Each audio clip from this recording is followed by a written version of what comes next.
Welcome to the lesson on protein. This is our third and final lesson of the macronutrients, carbohydrates, lipids, and proteins. Sometimes students think protein is the most important nutrient. They almost put it on a pedestal. After this lesson, maybe we'll knock it off. It's not that protein isn't important. It is. It's just no more important than any other essential nutrient. Now, with the lessons on carbohydrates and lipids, we started by classifying and categorizing and understanding the different types.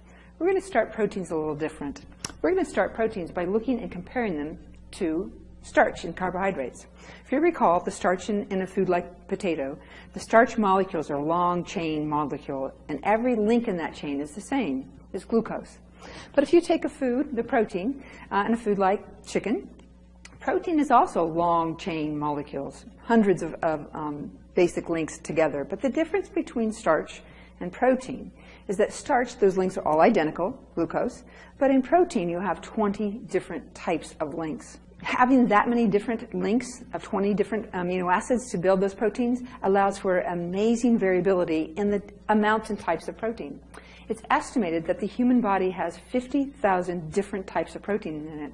And with our DNA, we have the capacity to produce almost 2 million different types. So it's important to understand then how that basic structure of amino acids is related to the production of protein. Once you understand that, we can also then understand what happens after we eat it. Now, if you think about the idea of eating a protein, it is definitely an example of something that we are not what we eat. We cannot take the protein in something like meat and actually bring it in and make a stronger muscle. Our body's going to take that protein and totally rip it down to those basic links, those amino acids. It will take it in and then build its own protein, and it will determine the protein it produces by our DNA. So once you understand the relationship between food protein and body protein, we can understand the concepts taught in this lesson. So some of those will include the difference between essential and non-essential amino acids. What is the shape and the form of a protein? How does that impact its function?